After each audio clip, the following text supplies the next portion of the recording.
The massive fish glided quietly through the dark waters, driven by subtle motions of its crescent-shaped tail. Its mouth parted just enough to allow a flow of water to pass over its gills.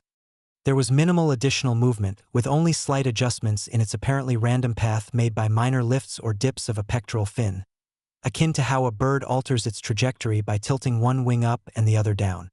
Its eyes were blank in the darkness, and the small, primitive brain received no remarkable signals from its other senses. The land appeared nearly as shadowy as the ocean, devoid of moonlight. The separation between the sea and the land consisted of a long, straight expanse of beach that glimmered under a light emitted from a house positioned behind the grass-covered dunes. The lights cast yellow shadows upon the sand. The front door of the house swung open, revealing a man and a woman who stepped out onto the wooden deck. They paused for a moment, gazing at the sea, then quickly embraced before hurriedly descending the few steps leading to the sand. The man, slightly inebriated, stumbled on the bottom step, prompting laughter from the woman as she grasped his hand, and they ran toward the beach. "Let's go for a swim," the woman suggested to help him clear his mind. "Forget my mind," laughed the man, as he toppled backward onto the sand, pulling the woman down with him. Once on the ground, the man reclined and closed his eyes, while the woman observed him with a smile. "How about that swim?" she asked. "You go ahead. I'll stay here," he replied. The woman rose and moved toward where the gentle surf lapped at her ankles, finding the water colder than the air, even in mid-June. She called back, "Are you sure you don't want to join me?" There was no reply from the man who lay sleeping. Taking a few steps back, she sprinted toward the waves. Her initial strides were long and elegant, but as a small wave crashed against her knees, she stumbled. She quickly regained balance, leaped over the next wave that reached her waist, and began swimming about 100 yards from shore. The fish detected a shift in the rhythm of the sea, unable to see the woman, nor to smell her rushing within the length of its body. A network of narrow canals lined with nerve endings allowed it to sense vibrations that signaled to its brain. The fish redirected its course toward the shore. Meanwhile, the woman swam further away from the beach, pausing occasionally to align her location with the lights from the glowing house. Although the tide was calm, fatigue began to set in, prompting her to stop for a moment and tread water. The vibrations intensified, signaling to the fish that it had identified prey. With renewed energy, it quickened the movements of its tail, propelling its large body forward at a speed that disturbed the tiny phosphorescent organisms in the water, making them glow and creating a sparkling aura around the fish. The fish closed in on the woman, darting past her, barely a dozen feet to the side and 6 feet below. She only experienced a surge of pressure that seemed to elevate her in the water, then gently pull her down again. She ceased swimming and held her breath. The fish had caught her scent now, and the erratic, sharp vibrations indicated it was in distress. It began to circle near the surface, its dorsal fin breaking through the water as its tail swished back and forth, cutting through the placid surface with a hissing sound. For the first time, the woman experienced fear, although she could not pinpoint why. Adrenaline surged through her, compelling her to swim more rapidly. She estimated that she was about 50 yards from the shore and saw the lights from the house. For a brief moment, she thought she spotted someone moving past one of the windows. Suddenly, the fish changed direction, diving beneath the surface, and with 2 swift flicks of its tail, it was upon her. At first, the woman believed she had caught her leg on either a stone or a piece of driftwood. There was no immediate pain, just a single forceful tug on her right leg. She reached down to explore her foot, her left hand probing through the darkness, and was instantly overwhelmed by a wave of nausea and dizziness. Her searching fingers encountered a jagged bone and torn flesh. She realized that the warm, throbbing liquid on her fingers, mingling with the cold water, was her own blood. The woman tilted her head back and let out a primal scream of terror. Once again, the fish adjusted its course, drawn to the stream of blood pouring from her femoral artery. This time, it attacked from beneath, launching upwards to meet her open mouth. The massive conical head struck her with the force of a freight train, and with the woman in its jaws, the fish crashed down onto the water, creating a tremendous splash that erupted with foam, blood, and phosphorescence in a vivid display. On the beach, the man woke up, shivering in the chilly dawn. His mouth felt sticky and dry. The sun had yet to rise, but a line of pink along the eastern horizon indicated that daybreak was approaching. He got up and began to dress, irritated that the woman hadn't awakened him before returning to the house, and he found it odd that she had left her clothes on the beach. Upon arriving at the house, he noted that the door to the room they shared was open and a bedside lamp was on. Both beds were neatly made. He tossed the woman's clothes onto one bed before heading back to the living room, where both couches were vacant. Only then did he allow himself to think about the possibility of an accident. Swiftly, that thought grew into a certainty. He quietly entered the host's bedroom. "It's me, Tom. Have you seen Chrissy?" "Chrissy? She's with you?" "No, she isn't. I can't locate her." Jack switched on the light. "Good grief, it's 5 in the morning and you can't locate your date." "I understand. I'm sorry there seems to be an issue, but when was the last time you saw her?" "On the beach, then I dozed off. I discovered her clothing. Maybe she has drowned." Jack looked at him briefly and then checked his watch. "I'm unsure when the police start their shifts here," he remarked, "but I suppose now is as good a moment as any to find out." Patrolman Len Hendricks was seated at his desk in the Amity Police Station, engrossed in a detective novel, when the phone rang. "Amity Police, Patrolman Hendricks," he replied. "How can I assist you?" "This is Jack Foote from Old Mill Road. I need to report a missing individual. One of my guests went for a swim around 1 this morning and she hasn't returned. Her date discovered her garments on the beach." Hendricks began jotting down notes. "What's the individual's name?" "Christine Watkins." "Age?" "Approximately 25. "All right, Mr. Foote will take care of it." Hendricks hung up the phone and considered that, for all anyone knew, the woman could be with some guy she met at the beach. Alternatively, if she was washed ashore somewhere, Chief Brody would want the situation resolved before a nanny with her young children stumbled upon the body, and it became a public issue. Hendricks dialed Chief Brody's home number. Brody turned over and answered the phone. "Yeah. Chief, this is Hendricks. I'm sorry to disturb you so early, but Leonard, this better be important. I think we might have a floater." "Chief, a floater? What in the world is a floater?" It was a term Hendricks had picked up from his late night reading A Drowning. He said awkwardly, "I wasn't sure if you would want to check it out before people start swimming." Brody let out an exaggerated sigh. "Fine, Leonard, I'll check it on my way. And just to ensure your floater isn't cluttering someone's beach." "See you later." It was close to 6:30 when Brody arrived. On Old Mill Road, the sun had risen. The sky was clear. Every 100 yards or so, he halted the squad car and scanned the beach. There was no indication of a body. He continued to the station house. Hendricks was completing his paperwork when Brody entered, looking disheartened that Brody wasn't dragging a corpse behind him. "No luck, Chief." "That depends on what you mean by luck, Leonard. If you're asking whether I found a body, the answer is no, and if I didn't, well, it's unfortunate. The answer is still no." Brody poured himself a cup of coffee and began perusing the morning newspapers. When the morning crew arrived at 8, Hendricks was wrapping up just as Brody emerged from his office. "I'm heading out to check on Leonard. Care to join me?"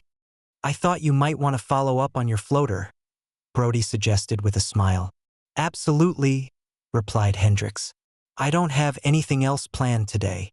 They took off in Brody's vehicle. Young Tom Cassidy awaited them at the entrance. Within minutes, Brody gathered all the information he required. "Mr. Cassidy," he began, "I hope I don't come off as flippant, but does Miss Watkins have a tendency for unusual behavior? You know, like disappearing at night or wandering about unclothed?" Cassidy replied, "Not to my knowledge, but I don't know her very well." "All right then, we should head back to the beach," Brody concluded. The trio walked towards the shore. "Leonard, you head east," Brody instructed Hendricks. "We'll go west. Do you have your whistle?" "I've got it, Chief." "Mind if I take off my shoes?" Hendricks asked. "Not at all," Brody responded. "Technically, you're off duty, so feel free to remove your pants if you wish. But then I'll have to arrest you for indecent exposure."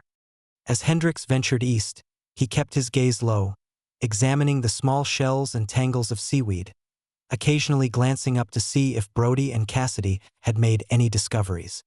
About half a mile down, he spotted a bunch of seaweed and kelp that appeared oddly large.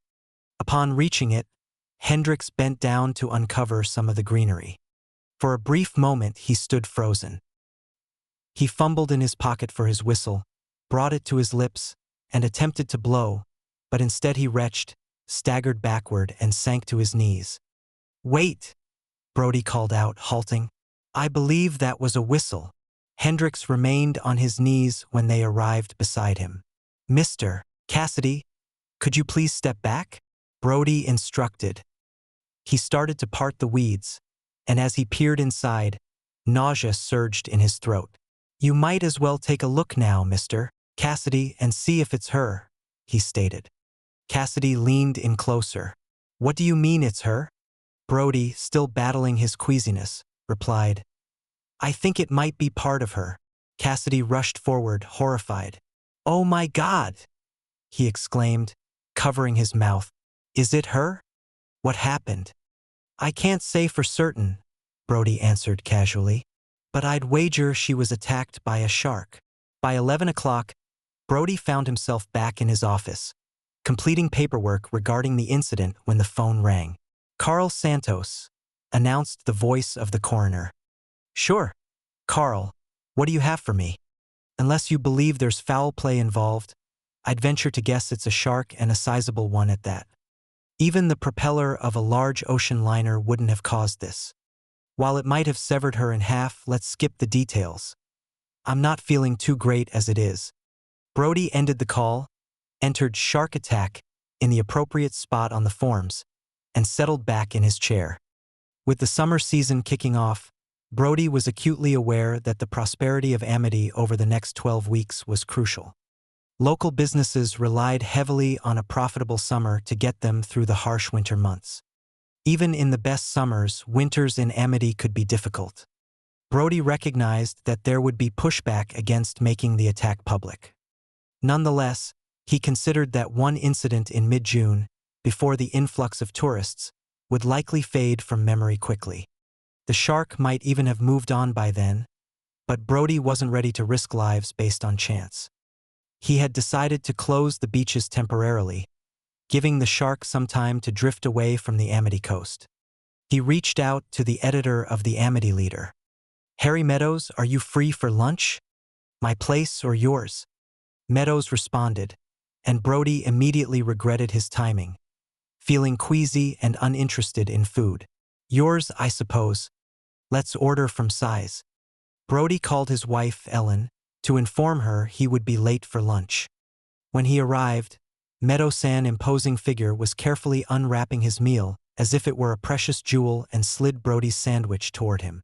"Food might get me killed," Meadows remarked, noticing Brody's face.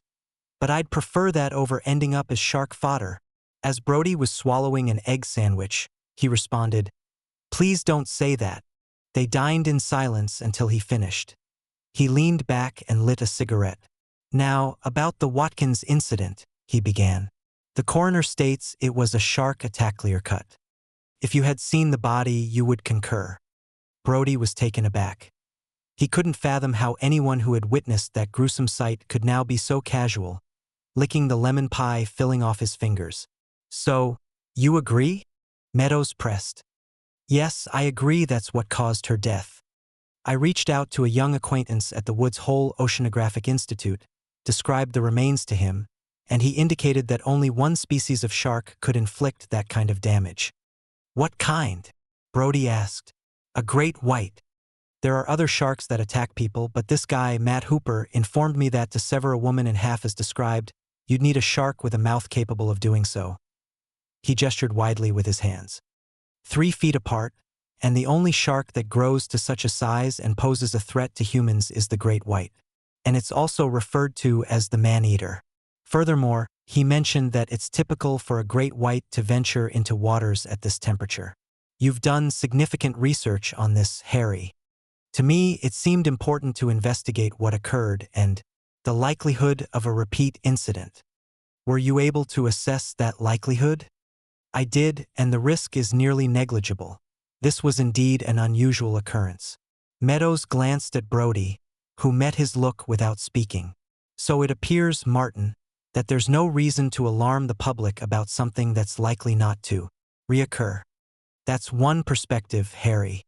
Another viewpoint is that since it's unlikely to happen again, it wouldn't hurt to inform the public that it occurred this once. Meadows countered, but we must prioritize what is best for the community. If I publish a story claiming a young woman was attacked by a monstrous shark off Amity, we can forget about a successful summer. Sharks evoke reactions similar to axe murderers. Martin, people respond to them emotionally. Brody acknowledged with a nod. Harry, I won't argue with your statistics, but if you're incorrect and we remain silent, and someone else gets attacked by that shark, what then? I'll be in serious trouble. It's my duty to ensure the safety of the public, and at the very least, I must alert them to the existent threat. And you'd be in trouble too? Your obligation is to report the news, and it's clear that a shark-related fatality qualifies as newsworthy. I need you to publish the story, Harry, and I want the beaches to close for just a few days. Meadows leaned back in his chair. Well, I can't speak for your role, Martin, but regarding mine, the decision has been finalized. There won't be any article about the attack in the Leader. I've already received 6 phone calls this morning, 5 from advertisers and the 6th from Mr. Coleman in New York. Mr. Coleman owns 55% of this paper. Brody crushed out his cigarette. All right, Harry, even if you won't publish a story, I plan to close the beaches. 10 minutes later, as Brody returned to his office, the intercom beeped. The mayor is here. To see you, Chief. Brody smiled and welcomed him in. Larry Vaughn was an attractive man in his early 50s with a full head of gray hair and a fit body maintained through exercise. He had amassed considerable wealth in post-war real estate in Amity and was the senior partner in the leading real estate agency in the area. Brody had a favorable opinion of him. I just spoke to Harry Meadows, Vaughn said as he entered Brody's office. What's your plan for obtaining the authority to close the beaches? Well, Larry, officially, I'm uncertain if I had it, Brody said, but I believe it's my duty to ensure the residents here are as safe as possible. I don't want you to shut down the beaches. The 4th of July is approaching quickly, and that weekend is crucial. This town can't afford that kind of negative attention. We'd be undermining ourselves, and we don't need any more fatalities. Nobody's going to lose their life, for heaven's sake. The only thing closing the beaches would accomplish is attracting a throng of reporters who have no business being here. If you're not willing to consider logic, will you hear me out as a friend? I'm under a significant amount of stress.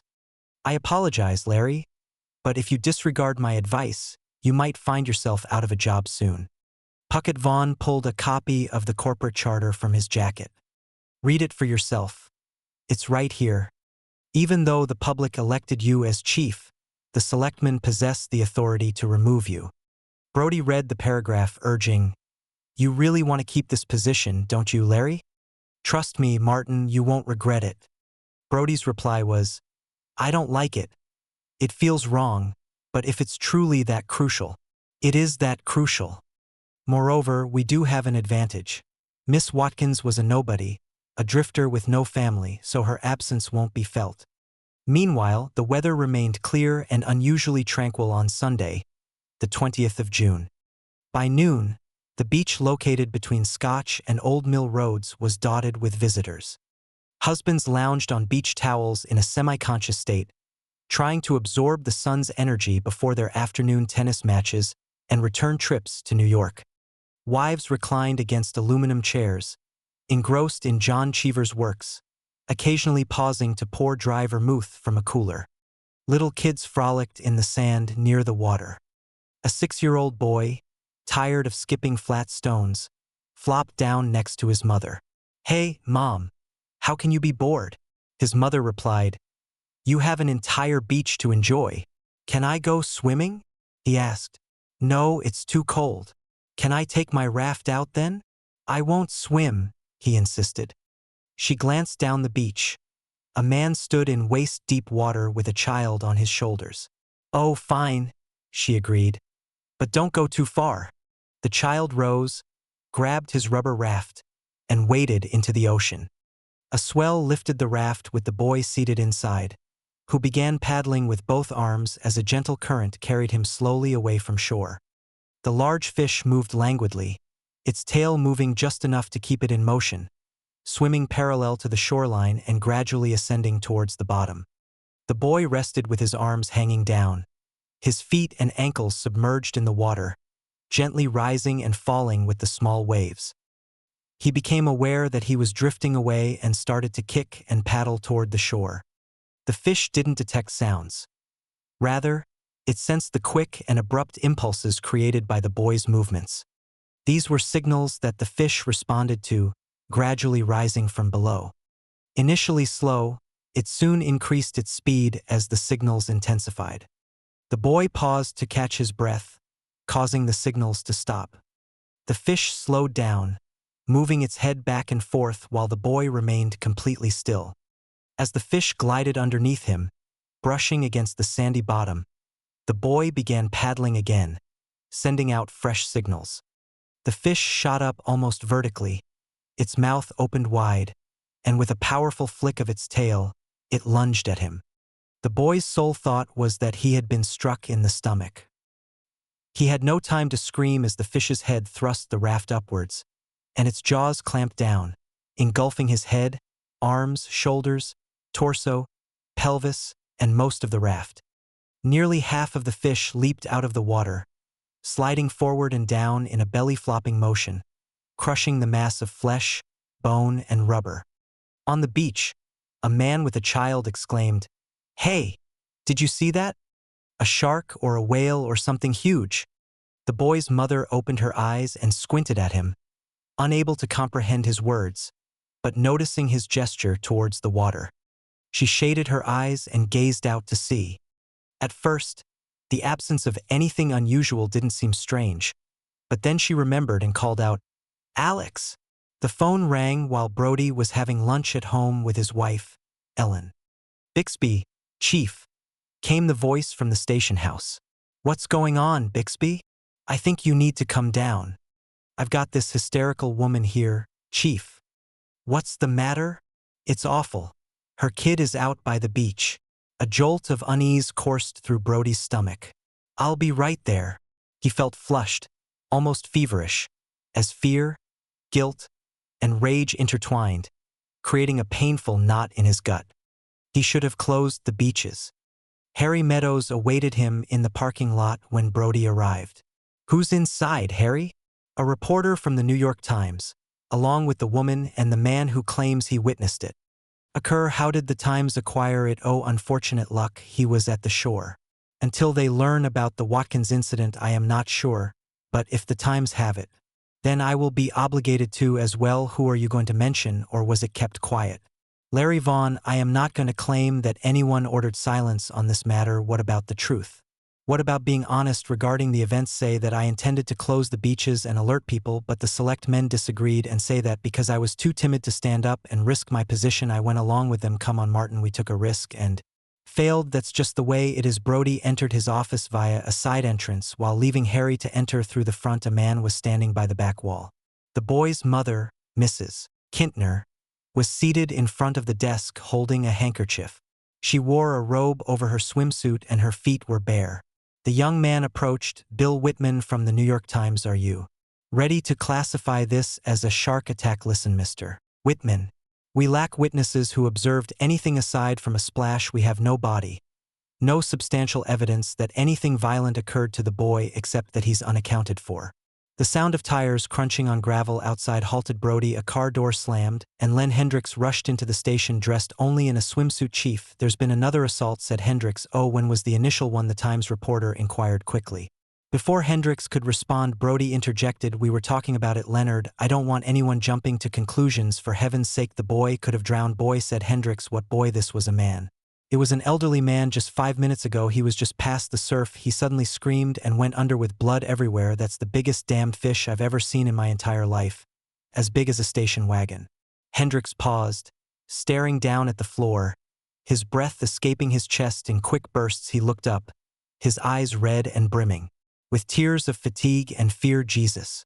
Leonard, go put on some clothes and find some notices to close the beaches, said Brody. One way or another, let's get those beaches shut down. Monday morning, Brody arrived at the office shortly after 7. The New York Times was placed in the middle of his desk. Shark kills 2 on Long Island. Damn, he began to read. When he lifted his gaze, Meadows was in the doorway offering a copy of the Amity Leader with its headline stating 2 killed by monster shark off Amity Beach. Below that, in smaller print, number of victims from the killer fish rises to 3. Jesus, Harry, Brody expressed. He really laid it on thick for me. Is there anything else I should look into? No, just quoting Matt Hooper, Meadow replied, referring to the guy from the Woods Hole Oceanographic Institute. Oh really? What's his take? He mentioned it would be extraordinary if another attack occurs, but he's a bit less confident than he was previously. He also believes it's a great white. Hooper added, now that the beaches are shut down, we could chum the water. Spread fish remains around. Fantastic. That's just what we need to draw in sharks. And what happens if one shows up? How do we handle it? With what? My reliable spinning rod? Brody responded. No, a harpoon, he suggested. A harpoon, Harry? I don't even possess a police boat, much less one fitted with harpoons. Yet there are fishermen available like Ben Gardner. Just then, an uproar in the hall interrupted him. A woman's voice exclaimed, I don't care what he's doing. I'm going in there. The door swung open, and Alex Kintner's mother appeared, a newspaper in hand, tears streaming down her face. Come in, Mrs. Kintner, Brody said. What can I do? The woman slapped the newspaper across his face. It wasn't painful, but it certainly startled him. What about this? Mrs. Kintner yelled. It claims you knew it was unsafe to swim and that someone had already died due to that shark and you kept it a secret. Brody couldn't refute it. You killed Alex, she screamed, and Brody was certain his words echoed in the parking lot, on the street, in the center of town, and across the beaches. Oh man, he thought as Mrs. Kintner finally left. He glanced at his watch. It's not even 9 o'clock yet. If there was ever a moment I needed a drink, try not to take what she said too seriously. She was clearly in shock, someone remarked. The fact is, the 2 deaths yesterday could have been avoided. I could have stopped them, but I didn't. He took a deep breath. Let's move on to Ben Gardner. Not sure if he's ever caught sharks, but it's worth a shot. Thursday morning came with thick foga damp mist so heavy it had a distinct sharp, salty flavor. As midday approached, the fog lifted, letting sunlight pierce through the clouds, creating shiny blue patches on the gray-green sea. Brody sat on the public beach, elbows on his knees, peering through binoculars. When he lowered them, the boat appeared as a white blot, vanishing and surfacing with the ocean's swells. Hey, Chief, Hendrik greeted while walking toward him. I noticed your car. What are you attempting to discover regarding Ben's activities on his boat? I haven't witnessed any movement aboard in over an hour. How long has he been out there? All day, I suspect, and I really hope he didn't venture out alone. Wait, do you want to check it out? We still have at least 2 hours of daylight left, and I can borrow Chickering's boat. A wave of fear washed over Brody. He was the worst swimmer on the Prospect, and the idea of being on top of or worse, in deep water filled him with what his mother called the whim-whamps. Fine, he said, we haven't got many options. You prepare the boat, and I'll contact his wife to see if he's checked in on the radio. Amada's town dock was modest, featuring only 20 slips, a fuel dock, and a small wooden shack selling hot dogs and fried clams in cardboard holders. Hendricks was standing in a boat with the engine running. What did she say? Asked Hendricks. Not a word. She's been trying to reach him for 30 minutes. Brody stepped aboard as the boat lurched forward, chugging. Any life jackets? Brody asked. Oh, just the cushions. They'd keep you afloat if you were an 8-year-old boy. Thanks. Gardner's boat lay about 3/4 of a mile from shore, and as they approached, Hendricks reduced speed, quickly closing the gap. There were no signs of life. "Hey, Ben." Pulling alongside, Brody grasped the gunwale while Hendricks tossed the line over the railing, and they climbed aboard. "You in there, Ben?" called Hendricks. A sudden noise startled Brody. "Whiskey Zebra Echo 259er, crackled a voice over the radio. "You there, Jake?" Brody commented. "So much for that theory. He never turned off his radio." "I don't understand, Chief. He didn't have a dinghy and swam like a fish." Brody stared into the water for a moment in confusion, then observed the transom, unseeing. Eventually, a pattern took form. A series of deep gouges created a rough semicircle exceeding 3 feet across, and at the bottom of the transom, right at the waterline, were 3 short streaks of blood. "Please God, not another one. If I hold your legs..." "Leonard, do you think you can lean over and inspect those holes down there?" "I suppose so. Just hold me tight, Chief." Brody took one of Hendricks's legs under each arm, lifting him up, and then leaned over the transom. "Look at that thing." "Hey, pull me up." Brody stepped back, hoisting Hendricks over the transom. "Look, I've got this." It was lodged in one of those holes. Hendricks groaned, dropping a glistening white tentacle fragment, nearly 2 inches long, with small saw-like edges. "Oh my God," he exclaimed. "It's a tooth, isn't it? Christ almighty. Do you think the shark is deformed?" Brody expressed his uncertainty, gazing at the tooth once more before slipping it into his pocket. They reached the dock at dusk, where Harry Meadows and an unfamiliar man awaited them. "You've got keen instincts, Harry," Brody remarked while stepping onto the dock. Meadows beamed, pleased. "This is Matt Hooper, Chief Brody," he introduced. The 2 men shook hands. "You're the guy from Woods Hole," Brody said, trying to make out Hooper's features in the dim light. He appeared to be in his mid-20s, attractive with a sun-bleached tan. "That's correct," Hooper replied. Meadows added, "I reached out to him. I thought he could shed some light on what's happening." Brody felt a twinge of resentment over the unwelcomed intrusion and the evident shift in authority brought on by Hooper's presence.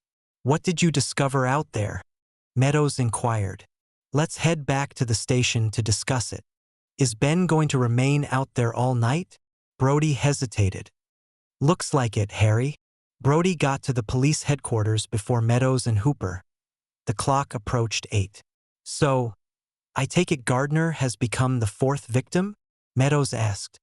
Brody nodded affirmatively. "I believe so. We found this." Leonard unearthed it from the wood. He tossed the tooth to Hooper, who examined it closely. "What's your take, Matt?" "It's a white." "How large?" "I can't say for certain, but it's big, 15 to 20 feet at least." "That's quite a fish," Brody remarked. "What would a fish like that weigh?" "Oh, about 5,000 or 6,000 pounds, came the reply. Brody whistled. 3 tons. "Do you have any theories on what occurred?" Meadows probed. "Based on what the chief mentioned, it seems the fish was responsible for Mr. Gardner's death." "How so?" "There are several possibilities. Gardner could have slipped overboard, or he might have been pulled in. Perhaps his leg was ensnared in a harpoon line. He might even have been taken while leaning over the back." "What about the teeth and the stern?" "The shark could have attacked the boat," Hooper explained. "What on earth for?" Brody questioned. "Sharks aren't particularly intelligent, Chief. They operate on instinct and impulse. Their instincts can be overwhelming, but a 30-foot boat? A shark doesn't comprehend that. To it, it's merely a large object. This creature fears nothing in the sea around here. Any idea why it's lingered for so long?" "I'm not sure how much you know about these waters, but..." "Oh, I'm familiar. I grew up here." "You did? In Amity?" "No, in Southampton. I spent every summer there from elementary school all the way through grad school every summer." "So, you didn't really grow up here?" "Okay. I may not have been born here, but I spent a significant amount of time here. I've spent considerable time in these waters and authored a paper regarding this coastline. Regardless, This isn't a habitat where sharks typically linger for long periods. So what's keeping this one around? What is it about Amity? It's challenging to pinpoint. The shark might be unwell, or fluctuations in water temperature, current, or feeding habits could explain its presence. Ultimately, there is no definitive answer. Is there a plan to uncover any answers? I intend to collect water samples from here and East Hampton. I'll look into how other fish are behaving. Additionally, I'll seek out that shark. Speaking of which, do we have access to a boat? Yes, unfortunately, Ben Gardner's vessel is available for use, at least until we negotiate with his wife. Do you genuinely believe you can catch that fish? I didn't imply that I would catch it. Then what exactly is your plan? Brody met Hooper's gaze. I want that shark dead, and if you can't handle it, we'll locate someone who can. Hooper chuckled. You sound like a mobster. I want that shark eliminated. So go ahead and place a contract on it. Who are you thinking of to execute this task? I'm not certain. What about a guy named Harry? Is there not a single fisherman on this island capable of capturing large sharks? Meadows reflected and mentioned there might be one. I'm unfamiliar with him, but I believe his name is Quint, and he operates from a private pier near Promised Land. Yeah, he could be a viable option, Chief. You can't charge in recklessly seeking vengeance against a creature that shark isn't malicious. It doesn't murder. It acts on instinct. Seeking revenge against it is irrational. Brody recognized Hooper had a point.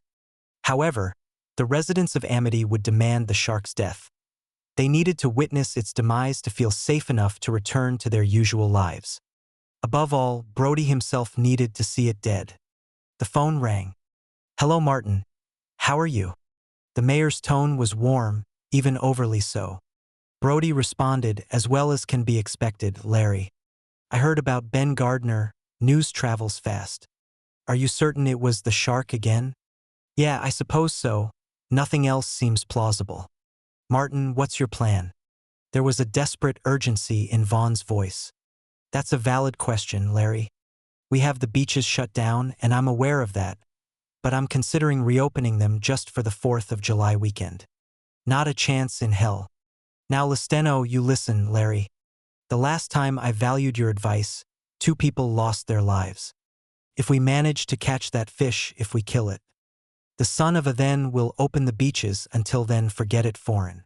At noon on Friday, following her morning of volunteer service at the hospital, Ellen Brody made a stop at Amity Hardware. When she opened the door, the bell chimed, but there was no reply.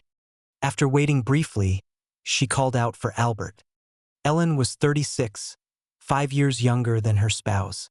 Summers were particularly difficult for her, as she was plagued by thoughts of lives she could have led.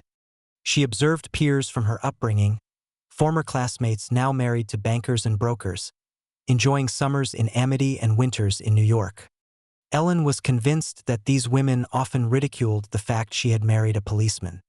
She encountered Brody when she was 21, having just completed her junior year at Wesley. Spending the summer in Amity with her parents, she had no desire to replicate her parents' life. When Brody invited her to dinner, her curiosity led her to accept. She found him robust, straightforward, kind, and genuine. They tied the knot that November.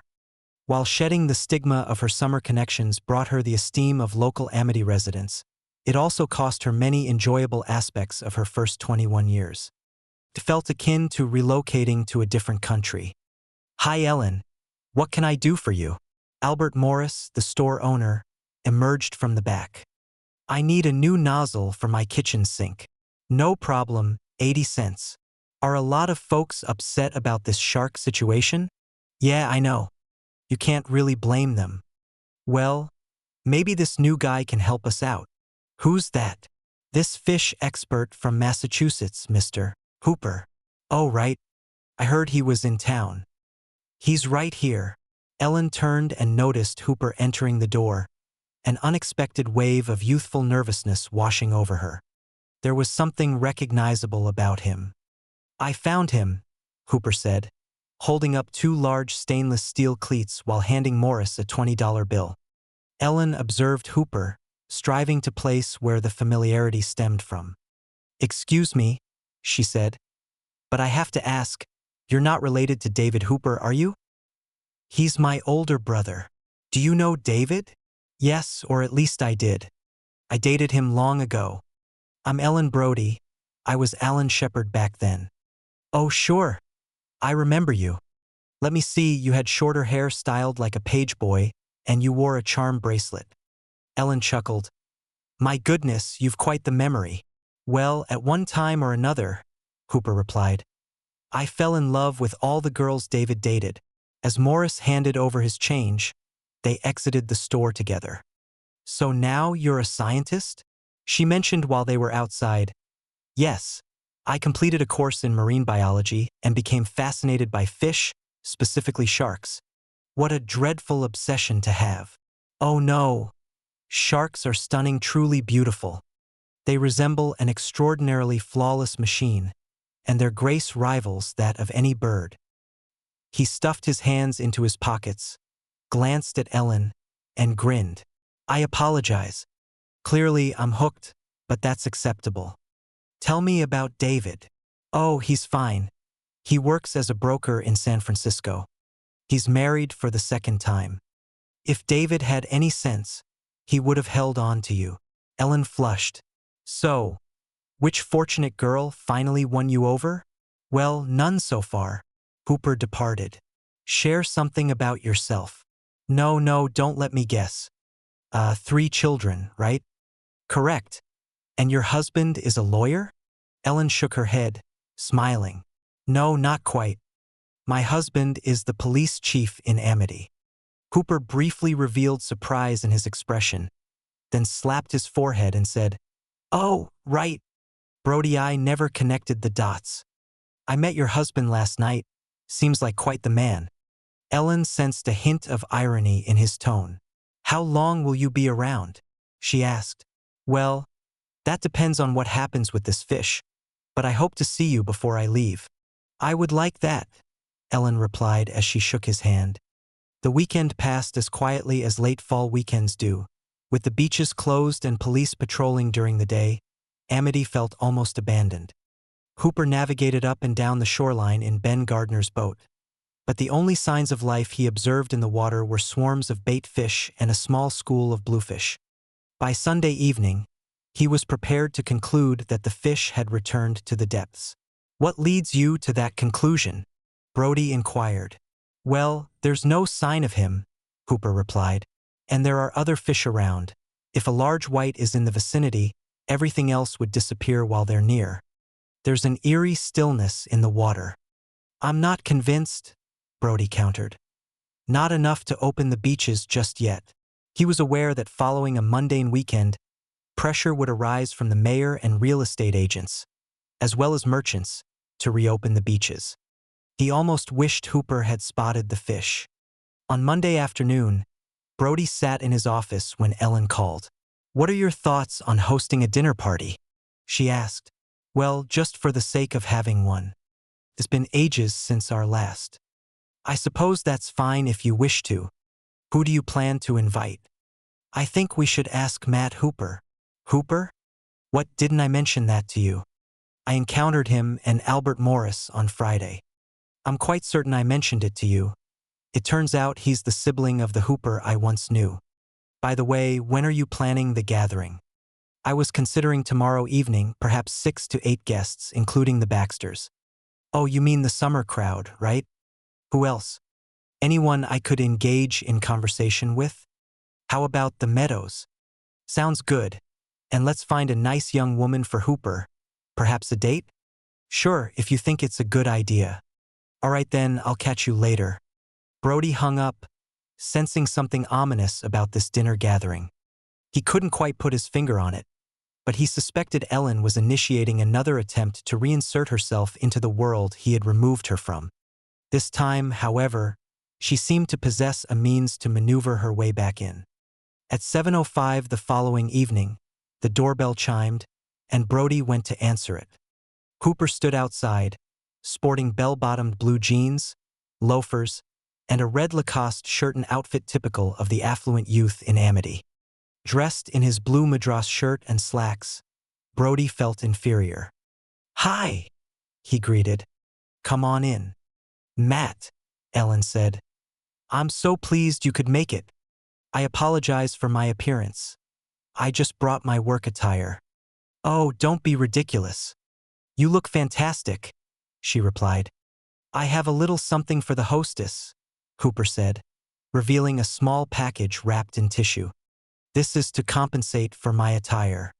Ellen unwrapped it carefully, and inside she found a charm. "That's lovely," she remarked. "What is it?" "It's a tiger shark tooth. There's a superstition that keeping it with you ensures safety from shark bites. Given the current situation, I thought it fitting." "Oh, I'll put it on right now. You never know. There might be a shark at dinner." Brody went into the kitchen to prepare a drink. He inhaled deeply, continuing to clench and release his fists. He sensed Ellen attempting to dazzle Hooper. Good grief, he had to be nearly a decade younger than Harif, not close. Why was she trying so hard to play the sophisticated role? He poured himself a substantial rye and ginger and took a hearty drink. Next, he mixed the other beverages, replenished his own with more rye, and carried them through just as the boys were coming down the stairs. "Come here, boys, and meet Mr. Hooper," Ellen introduced. "Mr. Hooper is an oceanographer, actually an ichthyologist," he corrected. "A zoologist who focuses on fish. Are you going to catch the shark? That's Martin Jr.?" one inquired. "Well, I'm going to attempt to locate him," he replied. The Meadows arrived concurrently with Daisy Wicker, a tall, slender girl with straight, long hair. Brody guided them into the living room and took their drink orders. Upon returning, Daisy Wicker stood alone, observing the surroundings with a smile as if amused by something. "I guess I've never been in a policeman's home before. What did you expect, buyers on the windows?" she asked. "No, I was just curious," Brody said. "Do you enjoy being a policeman?" she inquired. "Yes, it's a worthwhile profession with purpose," he responded. "Don't you feel disconnected?" "Why on earth should I feel disconnected?" "Disconnected from the people, I mean. Isn't your role telling people what not to do? A strange justification for your existence? Doesn't that seem odd to you?" she probed. "No, I don't feel odd," he insisted. "Excuse me," he said. "I need to attend to the other guests." "Sure. It was nice talking to you." "In the kitchen?" she asked. "Where did you find that girl?" "Under a rock," he replied. "Who, Daisy?" he asked as he poured himself another drink. "What's wrong with you? I suppose I don't appreciate unusual individuals entering my home and making remarks." "Oh, Martin, please don't worry." Yet halfway through the meal, a wave of nausea washed over him. It must have been the wine.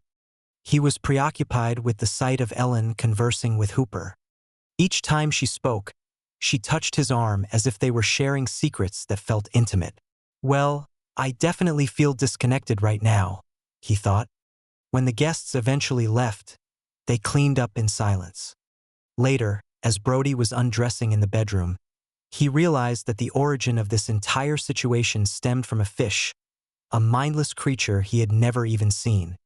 The absurdity of this thought brought a smile to his face. Brody jolted awake, disturbed by a sense that something was amiss. He propped himself up and spotted Ellen by the window, raindrops pelting against the glass. "Miserable day, huh?" he remarked. She didn't reply, continuing to fixate on the droplets racing down the pane. "Why are you up so early?" he inquired. "I couldn't sleep," she answered. "Well, trust me, I had no trouble sleeping." "I'm not surprised." "Oh boy, are we starting that again?" he questioned. "No, I didn't mean anything," she replied, looking somewhat subdued, melancholic. "I've got a busy day at the hospital ahead. Do you think you can drop the boys off on your way to work?" "No problem. I'll pick them up on my way home," he assured her. Once they had left, Ellen picked up the phone, feeling her heart race as she dialed the number. "Abelard Arms, Mr. Hooper's room, please, Matt Hooper." Alan noticed the phone ring twice before a greeting from Oprah emerged. "Hi, it's me, it's Ellen. Oh, hi." Now she urged herself to proceed. "I was curious if there's any possibility you would be free for lunch?" "Yes, it'll just be you and me. I don't want to disrupt your plans." "No, that's fine. I can't go out on the boat with this weather." "What do you have in mind?" "There's a nice spot up in Sag Harbor called Banners. Are you familiar with it?" "I've heard good things about it, and it's typically peaceful." "No," Hooper replied, "but it sounds great. How about around 12:30? Ellen then hung up, her hands trembling slightly.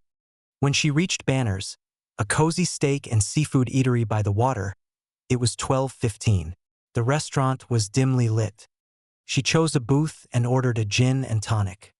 Upon its arrival, she quickly drank half. "Hello." The unexpected greeting startled Ellen, as Hooper took a seat across from her. "I didn't mean to startle you," he said, gazing into her eyes and smiling. "It's about to happen." Suddenly, she felt a surge of anxiety and wanted to explain her unusual behavior, clarifying this wasn't her norm. "You know what I would love?" she finally said. "Some wine." "That's a rather intriguing proposal," Oprah responded, studying her. "But I might get reckless." "Oh, I'm not concerned." Hooper leaned in closer, his face just a foot away from hers. "The doors are open now. All you need to do is destroy it." Ellen got home shortly before 4:30. She went upstairs, ran the tub water, then powdered herself, changed into a fresh nightgown and slid into bed. Almost immediately, it seemed, she was disturbed by a voice. "Hey there, you okay?" She opened her eyes to find Brody seated at the foot of her bed. "Shut up, what time is it?" "I got the kids, Sex. I thought I should check in since I couldn't reach you." "You tried to reach me?" "Couple of times. I was calling to say I'm sorry for whatever I did that upset you last night." Ellen realized how terrible she felt. She had taken a pill and gone to sleep. Brody shook his head. "I'm really gonna toss those damn things away." "Have you heard from Hooper?" Alan paused for a brief moment. "Oh, he called to express his thanks." "Why?" "Well, I attempted to contact him a couple of times today. He was probably with Daisy Wicker in some hotel room." On Thursday morning, Brody received a call summoning him to Vaughn's office for a meeting with the Board of Selectmen. The mayor's office was located on the second floor of Town Hall, providing a view of the town, and the Atlantic Ocean lay in the background. He inquired of Vaughn's secretary, Janet. "Well, what's happening?" She replied, "It's coming, plus there's Mr. Hooper." "When did he get elected as selectman?" "I'm not sure," she answered. "But he is quite charming." "Sorry, Janet, but he's taken." "Daisy Wicker," Janet chuckled. "What's humorous?" Janet lowered her voice. "Daisy Wicker wouldn't be interested." "Well, I'll be surprised," Brody muttered to himself as he walked into the office. So where was Hooper yesterday?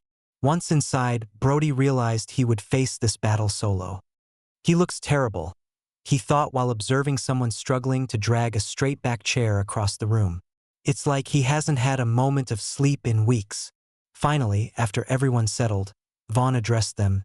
"You all understand the reason we've gathered, and I suppose it's fair to say there's only one person here who needs convincing about our course of action."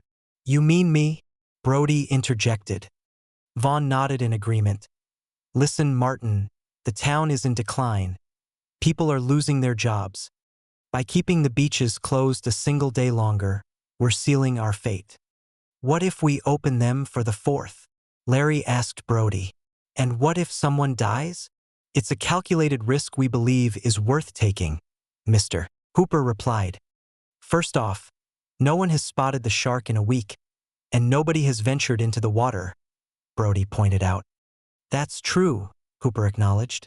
"But I've been out on the boat searching every day, well, every day except one." "Yeah, I've meant to ask about that. Where were you yesterday?" "It rained," Hooper replied. "I'm not obligated to check in every 5 minutes. Besides, I haven't found any sign of that shark, and the water temperature is rising. Great whites prefer cooler waters." So you suspect it's either heading north or going deeper into the colder waters? Brody posed. It might have gone south. You can't predict their movements, Hooper insisted. That's precisely my point. It's all guesswork. Vaughn argued. You can't demand guarantees, Morton. Tell that to Christine Watkins or the mother of the Kinder boy, Brody retorted. I understand, but we need to take some action, Vaughn pressed. To me, there's only one option, and the decision is finalized, Brody replied. One could say that, but when there's another fatality, who will accept the blame this time? Who will face the husband or the wife or the mother and explain, we were just playing the odds while we're losing lives? Don't be so pessimistic, Martin. If the beaches remain shut over the 4th of July weekend, you won't have your position for long. Look, I'm not making threats. I'm stating facts.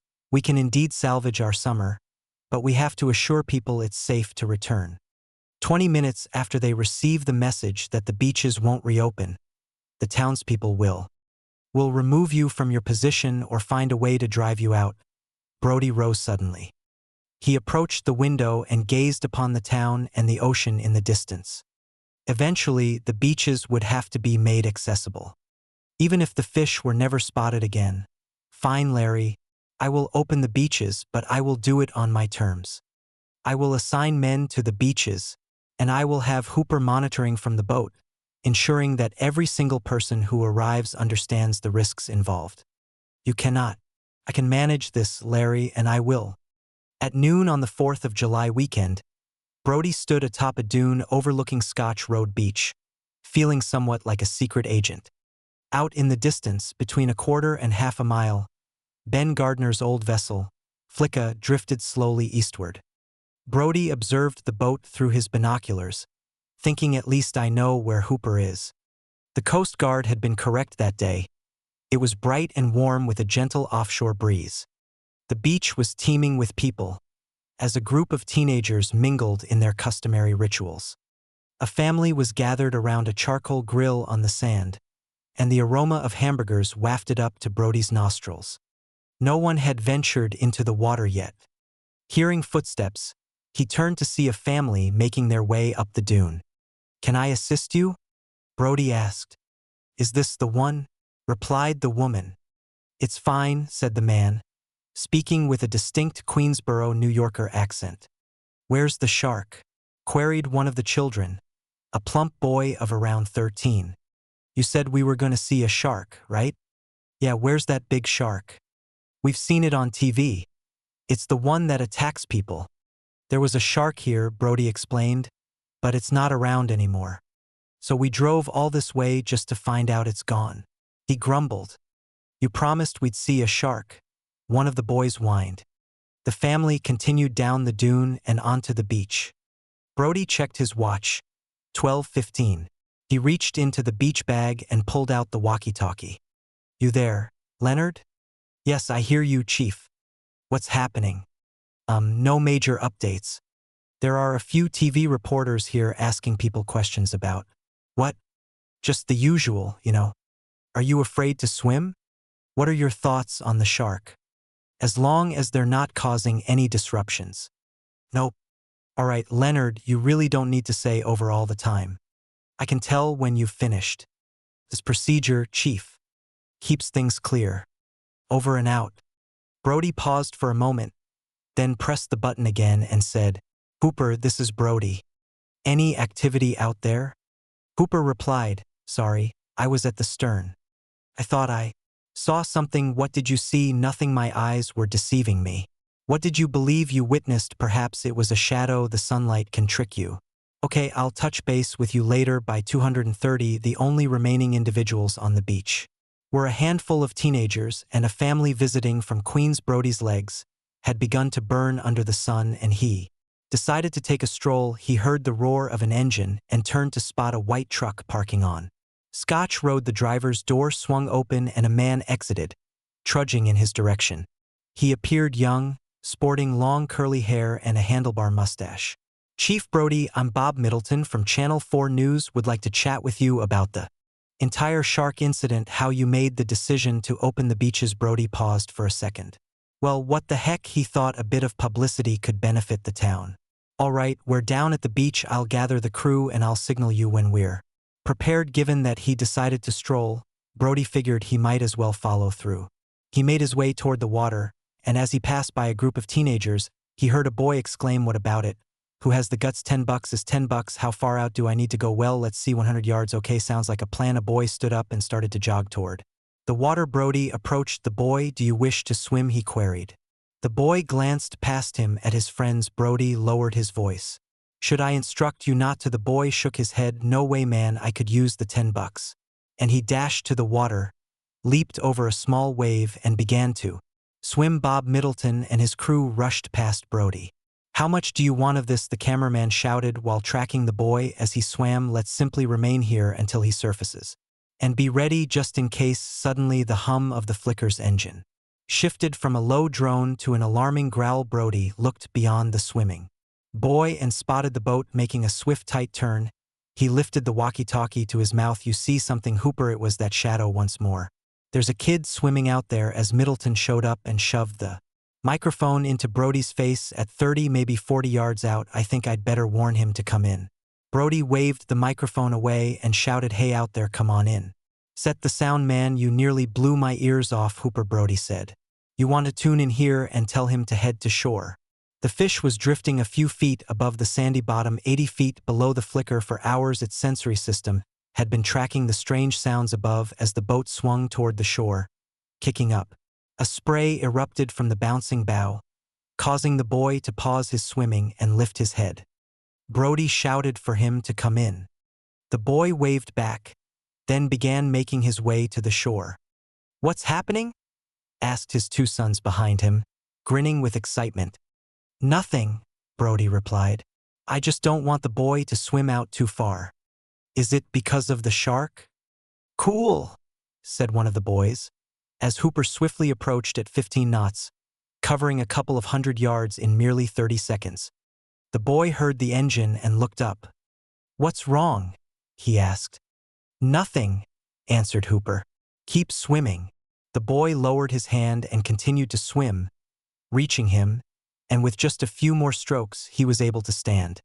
"Come on," Brody urged. "I'm coming," the boy responded. "What's the issue, anyway?" As Hooper shifted the boat into reverse, he observed a silver flash moving through the gray-blue water from the back of the vessel. It appeared to be part of the wave activity, yet it moved with a mind of its own. For a moment, Hooper failed to comprehend what he was witnessing, and even when clarity struck, he couldn't clearly see the fish. "Get out, quick!" he shouted. The boy heard him and attempted to run, but in the chest-deep water, his movements were cumbersome. A swell struck him sideways, causing him to stumble. Brody charged into the water, but a wave pushed against his knees, forcing him back. Middleton spoke into the microphone. "The guy on the boat just mentioned something about a fish. Not sure if he's talking about a shark." The boy began moving faster now, propelling himself through the water with his chest and arms, unaware of the fin rising behind him, a sharp blade of brownish gray that lingered in the water. "There it is," shouted a man from Queens. "See it, Benny?" "Davy, it's right there." "I'm zooming in," the cameraman replied. Brody's eyes widened with fear as he reached for the boy. He grabbed him around the chest, and they both struggled to exit the water together. The fin sank beneath the surface, following the contours of the ocean floor as the fish retreated into the depths. Brody stood in the sand with his arm around the boy. "You okay?" he asked. "I want to go home," the boy replied, shaking.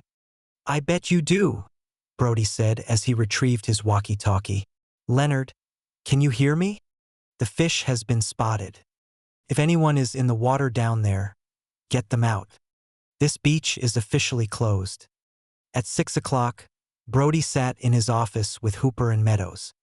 He had previously spoken with Larry Vaughn, who had called distressed and tearful, rambling about the devastation of his life. "There must be somewhere to go from here, something more to do than just closing the beaches," Meadows suggested. "Did you ever check out that fisherman guy, Harry, Quint?" As far as I know, he has never engaged in any illegal activities. So, what do you think, Harry? Is he listed in the phone book? You're serious, said Hooper. You bet your sweet ass I am. Got any better suggestions? Brody retrieved a phone book from his desk's top drawer and flipped it open to the appropriate section. Here it is, Quint, no first name. He dialed the number. Quinn, came the response. Mr. Quint, this is Martin Brody. I'm the police chief over in Amity. We have an issue. The shark was reported nearby again today. Did anyone catch it? No, but one boy almost did. A fish that size requires substantial food. What I need to know is if you can assist us. I figured you might call. Can you? That depends on what you're prepared to pay. For one thing, this is a premium operation. My standard rate is $200 a day. But I believe you will pay double. Not a chance. You have no other options. There are other fishermen. Oh, of course, but you already sent one.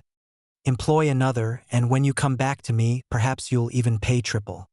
This fish is taking lives. You break my heart, Brody said. Finally, he resigned himself to it. I suppose we don't have a choice. No, you don't. There's one more thing. I need someone to accompany me. I've lost my partner. Lost him overboard? No, he quit. He lost his nerve. That happens to many in this line of work. They start overthinking. Well, I'll be there. Brody was stunned by his own words, realizing he had just made a commitment. You, huh? Brody bristled at Quint's mockery. I need someone knowledgeable about fishing, or at least about boats. Brody surveyed his desk. The last thing he desired was to spend days on a boat with Hooper. However, he leaned over the microphone and spoke to Hooper. Want to join us? He needs a mate. He doesn't even have a mate. What a shoddy operation. Do you want to join or not? I'll probably regret this, but yeah, I want to see that fish. Brody addressed Quint. All right, I've got your man. Does he know about boats? He knows boats. Monday morning at 6 o'clock. Do you know how to get here? Route 27 leads to the turnoff for the Promised Land. Yep, that goes straight to my dock. You're the only boat there? That's right. It's called the Orca. See you Monday. As they stood to leave, Hooper turned and remarked, thinking of the Orca reminded me. Do you know what Australians call great white sharks? No, Brody replied. Not particularly interested. White death. You had to tell me, Brody said as he shut the door behind him. Music. The ocean stretched out as smooth as gelatin with not a hint of wind to stir the water. Occasionally, a passing bird would dive for prey, creating brief splashes that transformed into ripples extending infinitely. The boat floated motionlessly, gently swaying with the tide. 2 fishing rods rested in the holders at the rear, their lines trailing into the slick, oily expanse that fanned out westward behind them. Hooper occupied a spot at the back, beside a 20-gallon trash container. Arranged in 2 rows, tapering towards the front, were 10 wooden barrels, each resembling a quarter keg, encased in multiple layers of 3/4-inch hemp that unfurled into a 100-foot coil. Attached to each rope's end was the steel tip of a harpoon. Brody occupied the swiveling fighting chair fastened to the deck, fighting off sleep. They had been idle without even a hint of a breeze for 6 hours, and his own body odor mixed unpleasantly with the smell of fish entrails and blood being thrown overboard, making him feel queasy. Brody glanced up at the figure on the flying bridge, Quint.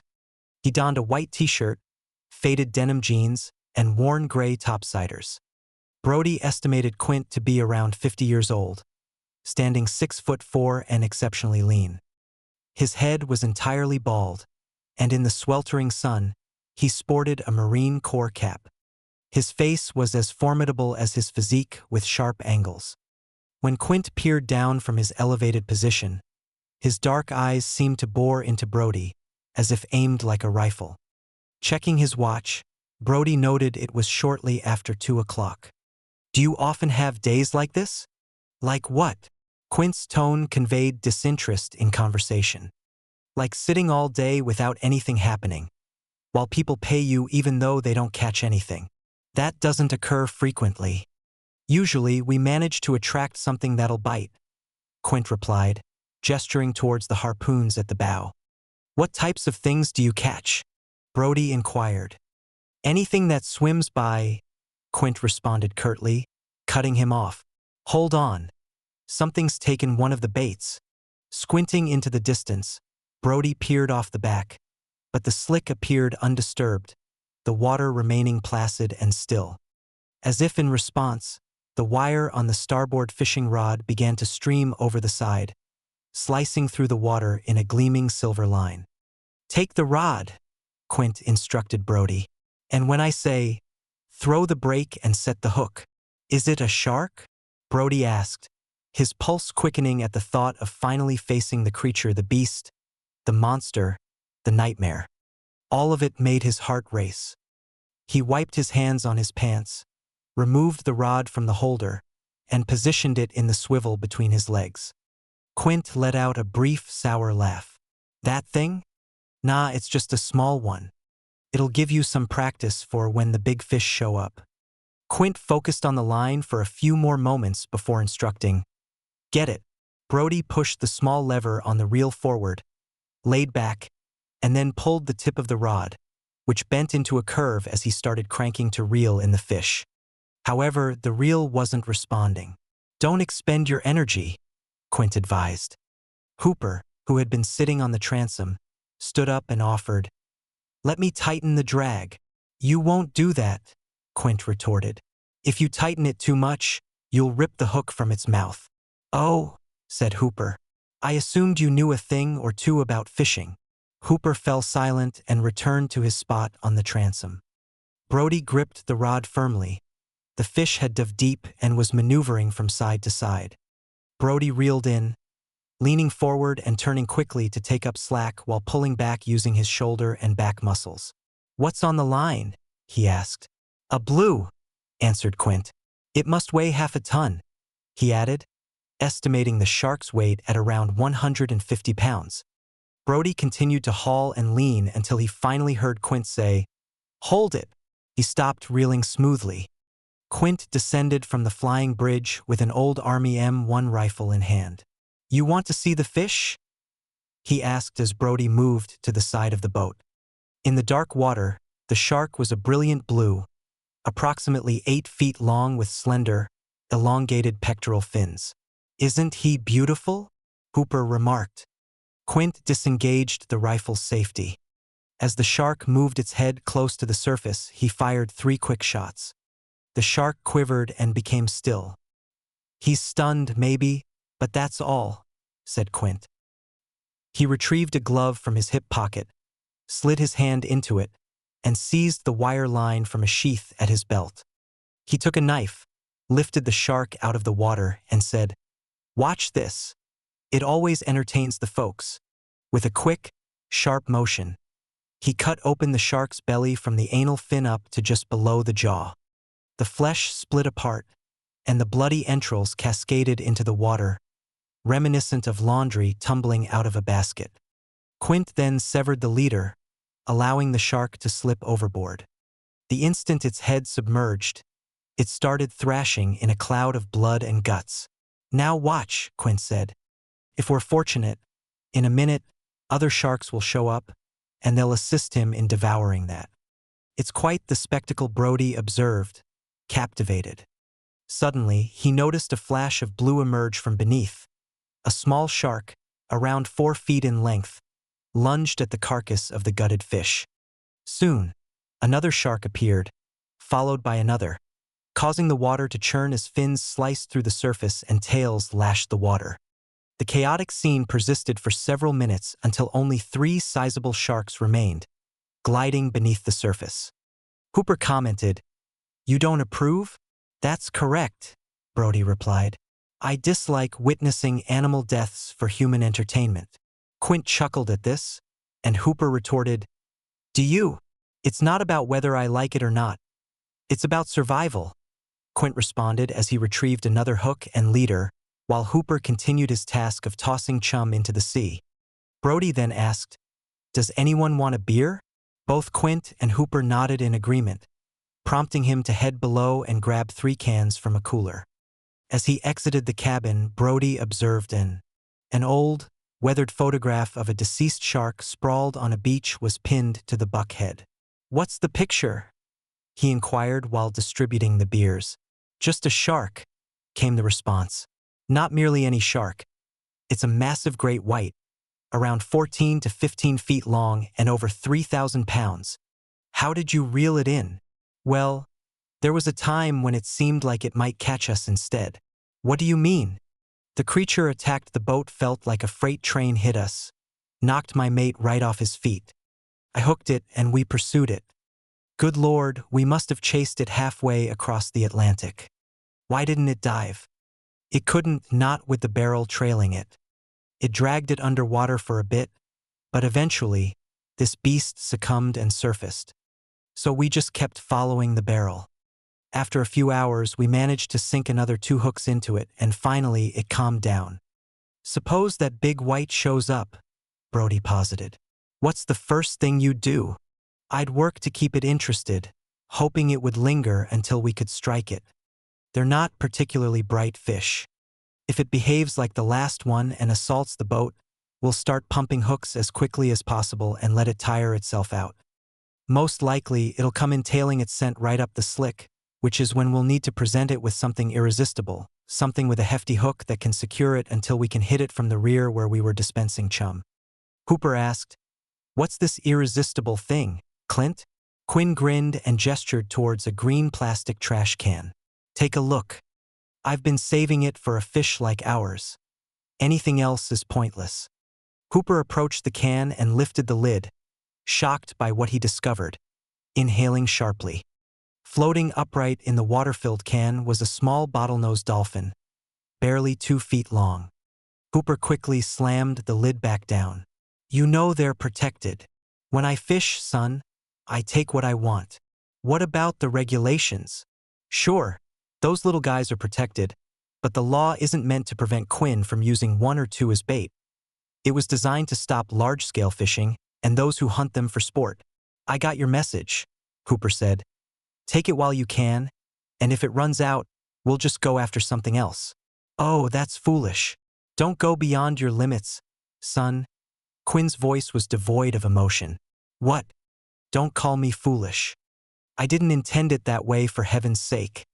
I simply suggested we let it go." "Hooper, listen. Brody noted that we're not out here to debate ecology, and I don't require any of your pretentious wealthy kid nonsense. So that's your angle. The rich kid angle really gets under your skin, doesn't it? Look, damn it, if using one purpose can help save countless lives, it sounds like a fair deal." Hooper chuckled and remarked to Brody, "So now you consider yourself a life-saving expert? Well, let's examine how many lives might have been spared if you had shut down the beaches."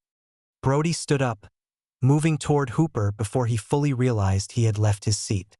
"Keep your mouth shut," he said. Instinctively, he reached down to his hip but hesitated when he found no holster there, unnerved by the sudden realization that had he been armed, he could have been dangerous. A sharp laugh from Quint cut through the tension. "What a duo. I anticipated this since you boarded this morning."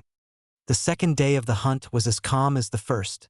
The wind had died down, leaving the boat immobile on the serene waters like a paper cup in a puddle. Brody took a book outside, not wanting to pass the time talking, especially if it might provoke a repeat of yesterday's conflict with Hooper. They rarely spoke to each other today, mostly directing their remarks toward Quint. Brody inquired how Quint knew where to wait for the fish. Quint replied simply that he didn't know. "So, how do you pick a spot?" Brody pressed. "Just pick one.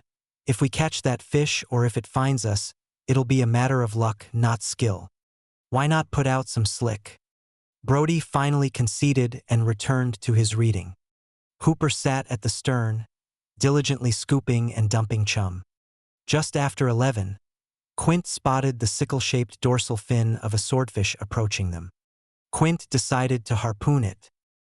He revved the engine and instructed Brody and Hooper to reel in their lines while driving the boat in a wide arc. One harpoon dart was secured to the throwing pole, and a line-covered barrel was prepared at the bow. Quint outlined the attack strategy. Hooper would steer the boat slowly toward the swordfish while Quint positioned himself at the pulpit's end in the bow, holding the harpoon over his right shoulder, which he would point left or right based on the boat's course. It was akin to following a compass. If everything went smoothly, they would be able to sneak up on the fish, giving Quint the chance to thrust the iron almost straight down. All was looking favorable. Until the final moment, the fish somehow detected the boat and Quint, who was shouting, and it missed by 6 feet. They had lunch, and once they finished, Quint and Brody began shooting at the empty beer cans to keep themselves occupied. "Want a shot?" Quint asked, extending the rifle. "No thanks."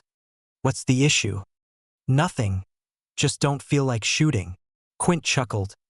"Worried about the cans and the water? That's a lot of tin we're tossing into the ocean."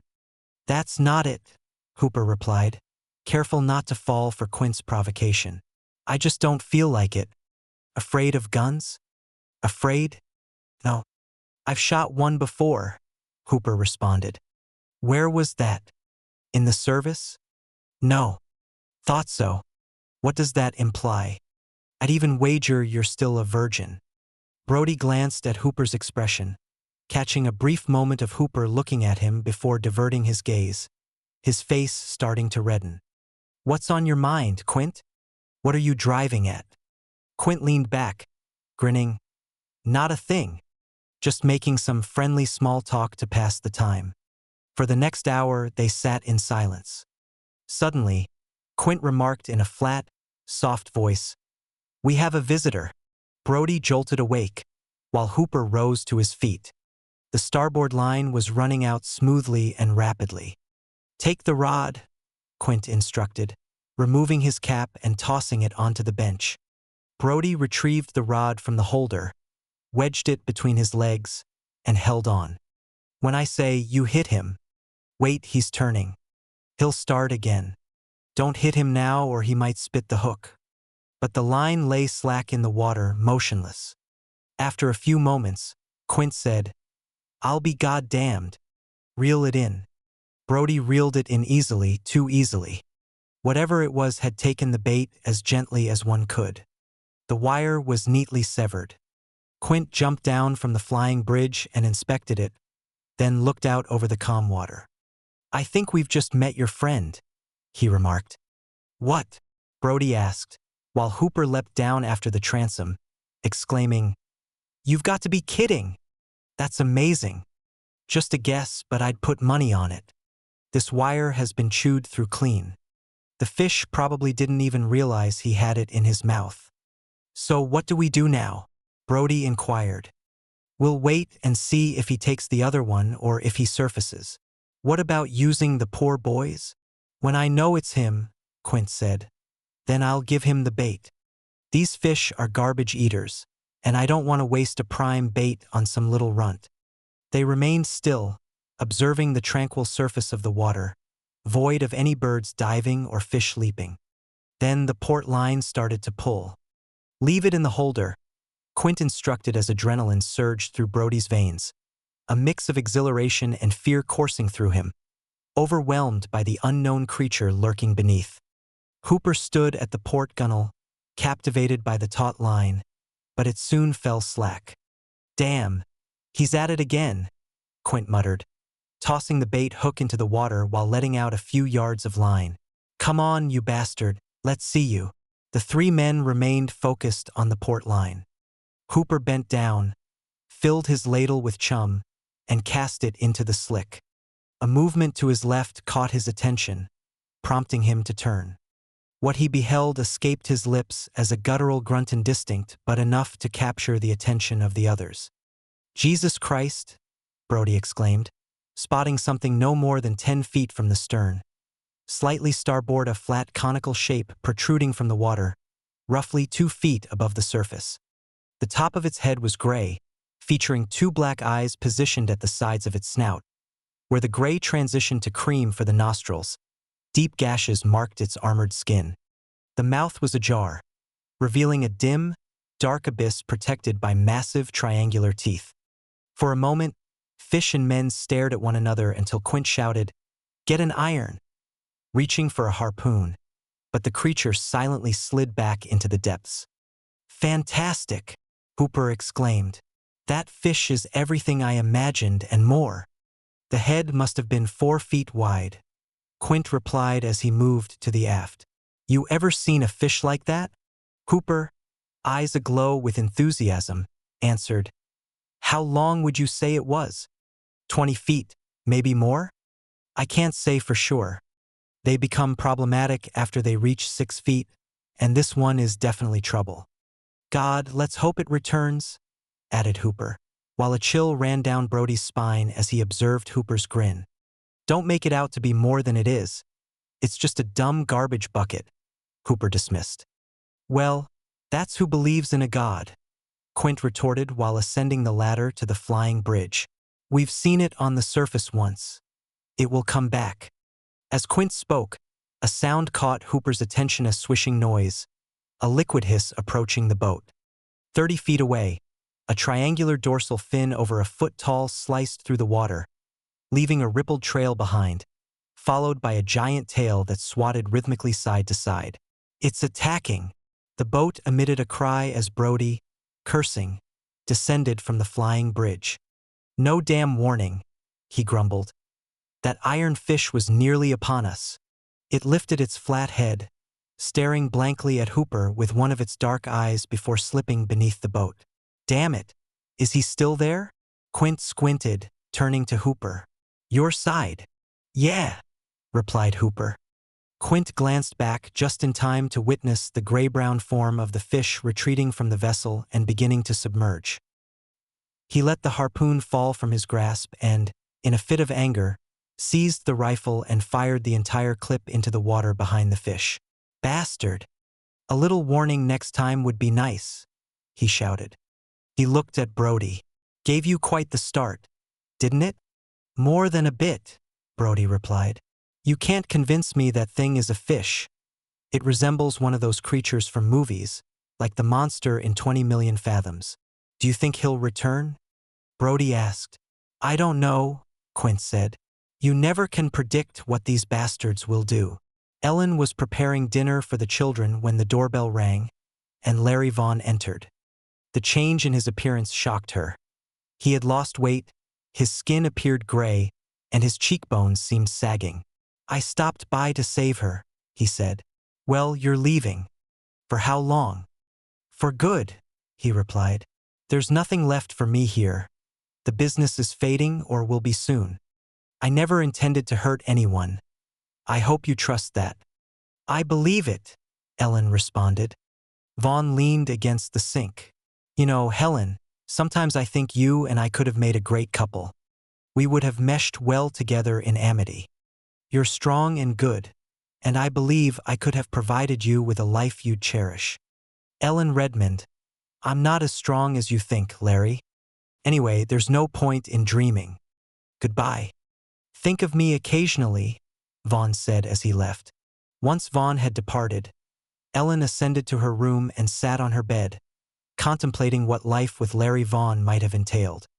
It would have come with wealth and acceptance, and she would not have mourned her past girlhood life, for it would not have concluded. There would have been no need for a flame with someone like Hooper. However, a life with Larry Vaughn would have amounted to mere fleeting pleasures, and as she reflected, she began to discover the richness woven into her current life. With this realization came a regret for the time lost clinging to her previous life. Suddenly, a wave of fear washed over her, the fear that she was maturing too late, that something could happen to Brody before she became aware of him. "Oh, please God, not him," she thought. "What is that?" Quint exclaimed. "It's a shark cage," one of the divers explained. "They use these to shield themselves while swimming in open waters." The cage measured just over 6 feet in height, 6 feet in width, and 4 feet in depth. Inside were a scuba tank, a regulator, a face mask, and a wetsuit. "Once we locate the fish, I plan to get in and capture some photos," one diver stated. That's absurd, Quint responded. A creature of that size could swallow that cage whole. But would it? The diver countered. I think it might bump against it or even nibble, but I doubt it would seriously try to consume it unless it spotted something as tempting as you inside. Listen, Quint, this is an unparalleled opportunity. No one has ever filmed a 20-foot great white in open water. We're out here to eliminate that fish, Brody interjected. Not to document its life. Well, I suppose it's not my place to prevent a person from making a reckless choice if that's what they desire, Quint remarked. What do you think, Brody? A heavy silence enveloped the three men for several moments. If he wants to take the risk, let him, Brody finally replied. Quint pressed down on the throttle, and the boat sped through the calm waters, gradually synchronizing with the gentle ocean swells. Brody's thoughts drifted back to Ellen and Hooper. He had never doubted Ellen's fidelity before. While he believed she had never even flirted with other men, a voice in his head reminded him that there was always a first time. The notion tightened his throat. Where had Hooper been last Wednesday? Jealousy and feelings of inadequacy washed over Brody as he scrutinized Hooper's face for any signs of deceit. But Hooper's gaze remained steady and focused ahead. Eventually, Quint turned the ignition key, and the engine fell silent, bringing a heavy, unsettling quiet. Okay, Hooper, Quint instructed. Start throwing the chum overboard. Hooper lifted the lid off the chum bucket and began ladling its contents into the sea. By noon, a breeze had picked up, not too strong, but enough to create ripples on the water and cool the men who sat in silence, observing. Oh, to hell with it, I'm going to grab a beer, Brody declared. Anyone else want one? Sure, Quint replied. We can shoot at the cans. As Brody retrieved 2 beers from the cooler, he heard Quint's calm voice call out. There he is. Brody's heart raced. Where? He asked eagerly. Right there, Quint pointed out. Dead off the stern. Brody squinted, his eyes taking a moment to focus. But soon he spotted the fin about 30 yards away, a jagged, brownish-gray triangle cutting through the water. Are you sure it's him? Brody asked. It's definitely him, Quint confirmed. What's the plan? Nothing, Quint replied. Hooper, you keep the line tight. Let's get him in here. The fish prowled back and forth in the slick, seemingly searching for the origin of the bloody scent. I don't understand, one of them said. He ought to come here and observe us. I can't take a shot at him. The fish approached even closer, gliding back and forth before coming to a halt, seemingly frozen in the water for a moment. Its tail sank beneath the surface, its dorsal fins receded and disappeared, and the massive head emerged, mouth gaping in a slack, savage grin, with eyes that were dark and infinite. Brody gawked in silent terror, feeling as though he were attempting to confront the very devil himself. Come on, fish. Quint, come grab your supper. He nodded toward the harpoon, when suddenly the boat lurched violently, causing Quint to tumble back, and the harpoon fell with a clatter on the deck. The wood beneath the cleat started to splinter, and then the rope snapped back, stretching taut. Good God! I've never seen a fish act like that before. Let's lower the cage into the water, Hooper suggested. Are you joking? Brody replied. Hooper went below deck and emerged shortly after, carrying a movie camera encased in waterproof housing and a stick with a thong attached at the end. What are you doing? Brody asked. I'm going down there. Maybe it'll lure him here. You're out of your mind. What if he actually comes out? Well, first, I'm going to snap some pictures of him, and then I'll attempt to kill him. With what, may I ask? Hooper brandished the stick. Great idea, Quint scoffed with a mocking laugh. If that doesn't work, you can just tickle him to death. What's that? Brody questioned. It's essentially an underwater firearm using a 12-gauge shotgun shell. Once you're close enough, you poke the fish and the shell discharges. The brain is the only reliable spot to kill him. But if you miss, that's what worries me. I'd be concerned too, Quint said. I wouldn't want to face 5,000 pounds of furious dinosaur wanting to devour me. Well, Quint, you're not having much luck, are you? You might be dead of old age before he surfaces. Quint glanced at Hooper and said calmly, You tell him, in my line of work, no. But I think this fish is beyond what you can manage, right? You believe you can do better? Call it what you want. I think I can take down the fish, Quint replied. Great. Go on, Quint, tell Hooper to get in that thing immediately. Hooper undressed and put on the neoprene suit, then lifted the scuba tank. I should have brought weights, he remarked. You should have brought some sense, Quint retorted.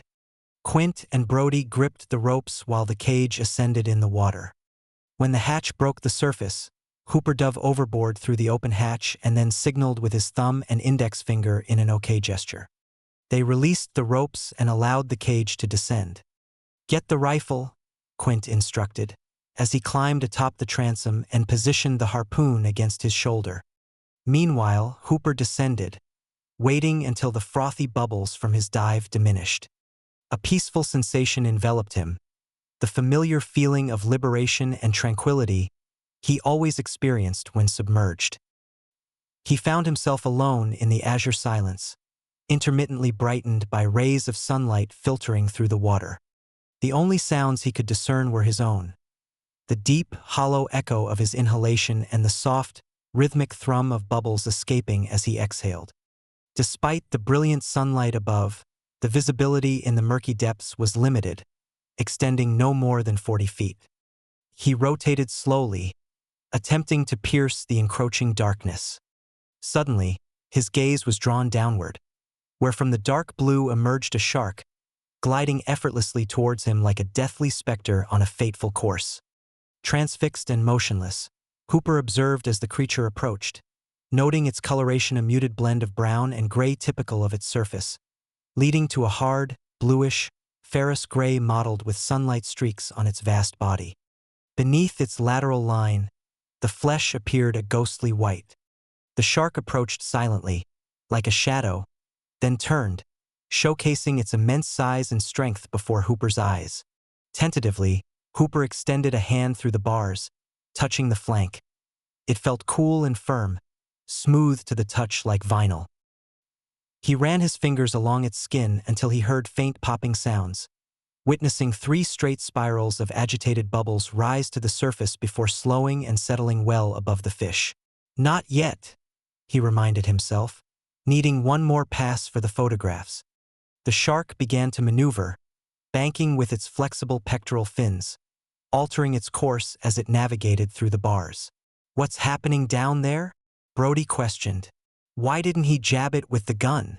Quint, however, remained silent.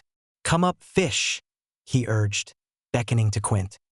Hooper lifted his camera, snapping the shutter, eager to capture the beast as it emerged from the shadows.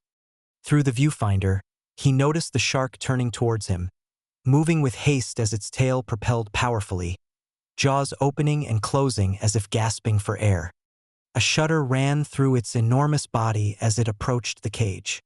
It collided violently with the cage, its snout wedging between the bars, widening the gaps and sending Hooper staggering backward. His camera flew from his grip, and the mouthpiece was dislodged from his mouth. It's attacking, Brody shouted, seizing one of the ropes and pulling furiously in a bid to elevate the cage. God damn your black soul, Quint yelled out. The shark retreated from the cage, then executed a sharp right turn in a tight circle. Hooper groped behind his head, found the tube and mouthpiece, inserted it, and inhaled deeply, grappling with panic. It was then that he noticed the expansive opening in the bars and observed the massive head pushing through it. He lifted his arms above his head, reaching for the exit as the fish forced its way through the gap, increasing the distance between the bars with each flick of its tail. Hooper pressed his back against the cage's interior while witnessing the mouth extend towards him. He recalled the gun and attempted to maneuver his right arm to seize it. The fish lunged again, and Hooper perceived with dread that the mouth was about to engulf him. The jaws clamped around his torso. The fish bit down hard. And the final image Hooper saw before his demise was the eye fixated on him through a mist of his own blood. He's got him. Shout, Brody, do something. The man is dead, Gwen asserted. How can you be sure? There may still be a chance to save him. He is dead. With Hooper clenched in its jaws, the fish retreated from the cage. It descended a few feet, devouring the entrails it had squeezed into its throat. Then it jolted forward with its tail propelling itself and its prey upward in the water. He's coming up, Brody warned. Grabbed the rifle. Quint prepared to throw. The fish erupted from the water 15 feet away from the boat, leaping upward in a shower of mist. Hooper's body dangled from either side of its mouth, with his head and arms limply hanging on one side, knees lowered and feet dragging from the other. During the brief moments while the fish was completely out of the water, Brody observed glazed eyes wide open through his face mask. As if mocking him and reveling in victory, the fish hovered momentarily, defiantly facing its impending retribution. Just then Brody reached for the rifle while Quint hurled the harpoon, but the iron flew over the mark, and for another brief moment the fish remained above the surface, its head out of the water, and shook. Yelled Quint. A crushed sake-soaked. Brody fired without taking aim. The first 2 shots splashed into the water, the third, to Brody's horror, struck Hooper.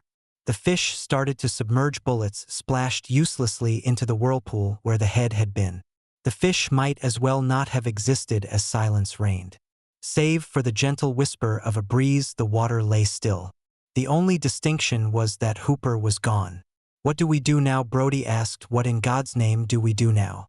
Fish, it's overpowering for us, it's unreal, unnatural.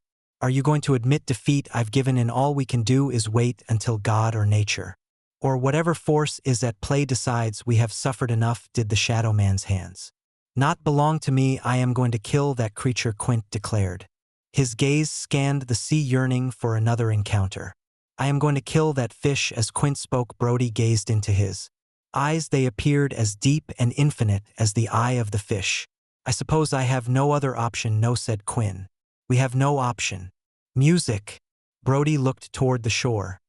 In the increasing light, he could make out the water tower at Black Point ascending from the gray expanse of land. Quint moved to the back of the boat and hoisted the chum bucket up from beneath the transom. We can't be more than a couple of miles from shore, Brody remarked, sensing something was amiss. Let's get started, Quint replied, handing Brody the ladle as he untied 2 barrels and transported them, along with their ropes and harpoon darts, back to the stern. Now, let's see how long this takes.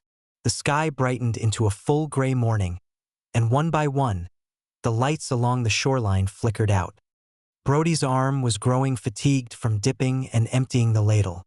He straightened up and noticed a fish hovering just 5 feet away.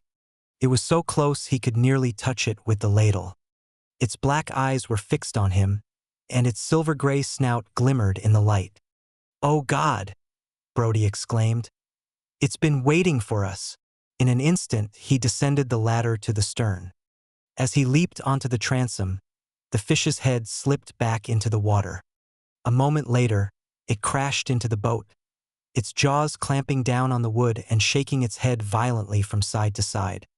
Brody gripped the clay, unable to divert his gaze from those eyes, as the boat jolted and then stilled once more. All right, Quint shouted. We've got him now. Did you see what he did to the boat? He gave it a mighty shake, didn't he? Quint stood up, grabbing the harpoon. Come on, you mother. Come and get your due. Brody noticed a feverish gleam in Quint's eyes, a spark that illuminated his dark irises, and an eagerness that tightened the muscles in his neck and whitened his knuckles. The boat shook again, followed by a dull, hollow thump. You won't sink me before I get you, Quint declared. What do you mean, sink us? Brody asked, realizing the fish was trying to create a hole in the bottom of the boat. Come on, you son of a... Quint raised his harpoon high as the dorsal fin and tail surfaced 10 yards to the right and began moving toward the boat. Here you come, Quint urged, standing with his legs apart, left hand on his hip and right arm raised with the harpoon.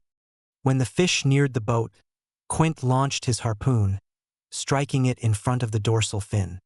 The impact sent the fish crashing into the boat, causing the stern to lurch sideways and throwing Quint back.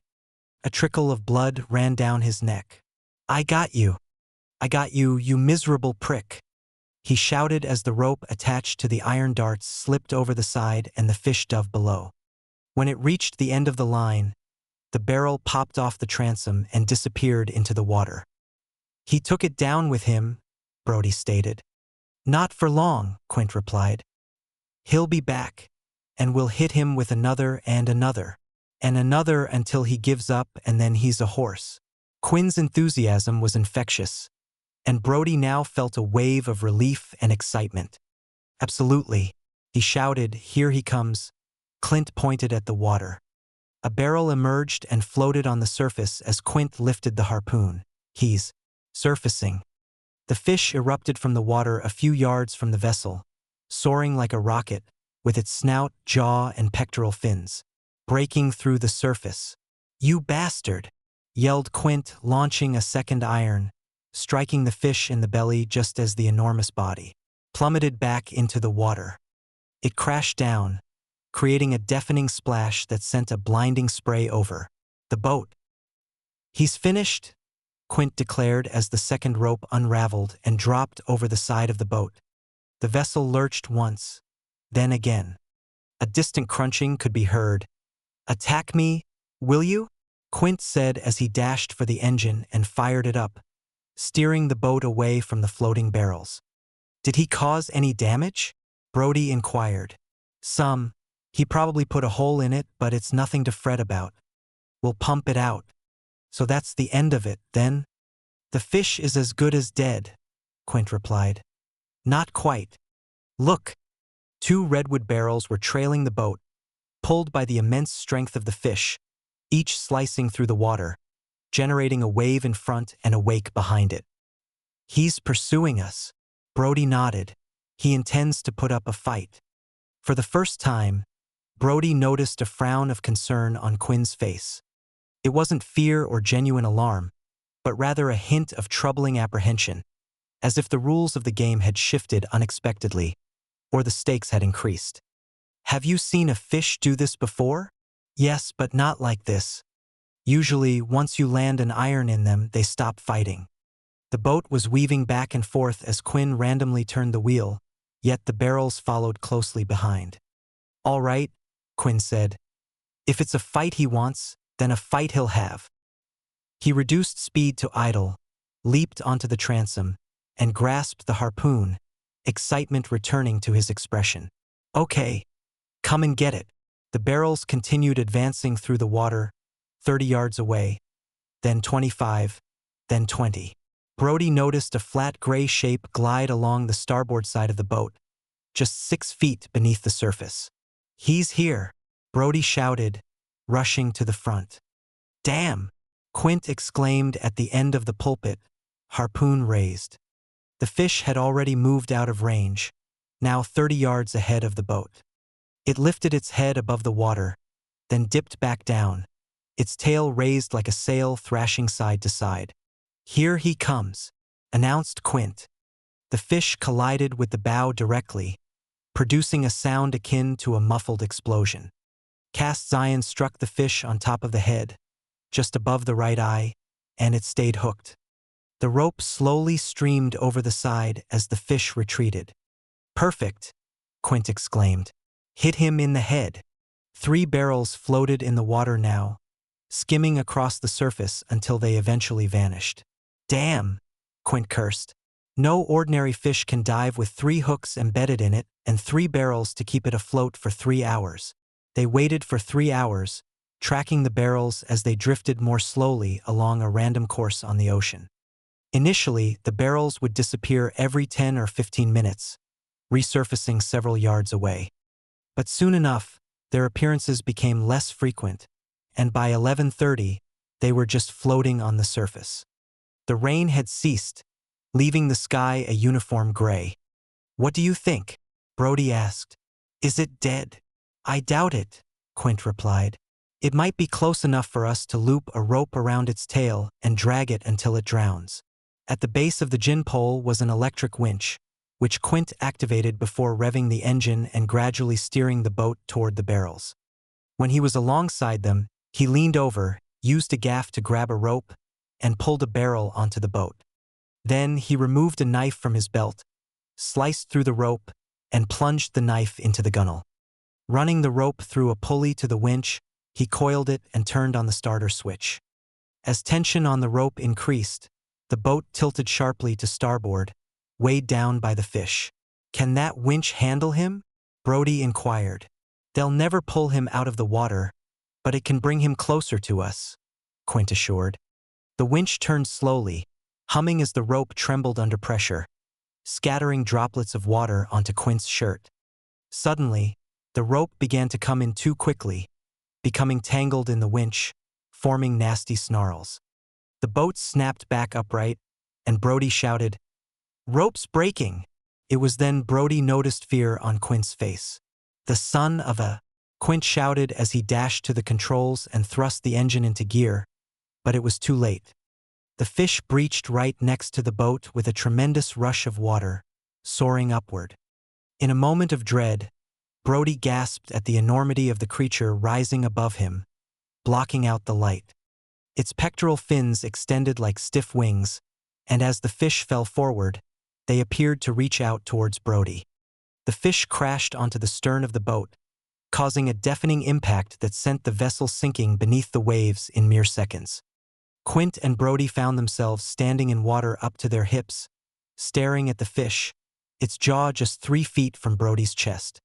The body quivered, and in the dark eye, which was the size of a fishing vessel, Brody believed he spotted his own reflection. "Damn your dark spirit," shouted Quint, "you've destroyed my boat." The barrel drifted into the cockpit, the rope squirming like a cluster of worms. Quint seized the harpoon dart at the end of the line, and with his hand he stabbed it into the soft white underbelly of the fish. Crimson liquid spilled from the injury and stained Quint's hands. The vessel was taking on water. The fish tumbled from the stern and vanished beneath the waves. The rope linked to the dart Quint had driven into the fish followed.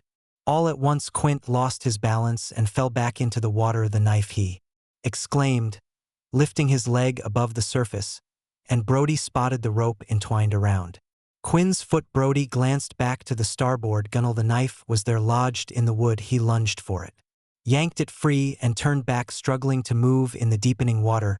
He could not gain enough speed. He witnessed in helpless dread as Quint reached out to him with his outstretched fingers, wide-eyed and imploring, was gradually drawn down into the murky water. For an instant, there was quiet except for the slurping sound of the boat slowly descending. The water rose to Brody's shoulders, and he clung fiercely to the gin pole. A seat cushion bobbed to the surface beside him, and Brody snatched it. He noticed the tail and dorsal fin break the surface 20 yards away. The tail swayed once left then right, and the dorsal fin approached. "Look away.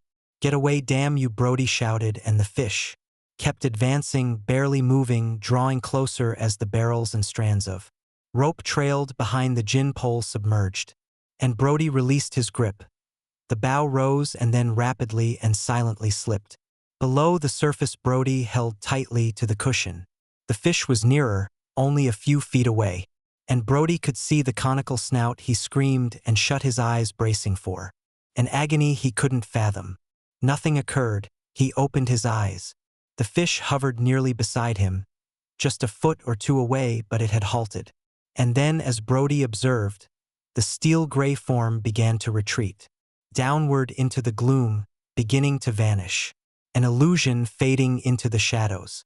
Brody submerged his face in the water and opened his eyes. Through the stinging saltwater haze, he discerned the fish sink in, a slow and elegant spiral, trailing behind it the body of Quint, arms spread wide, thrown back, mouth agape in silent protest.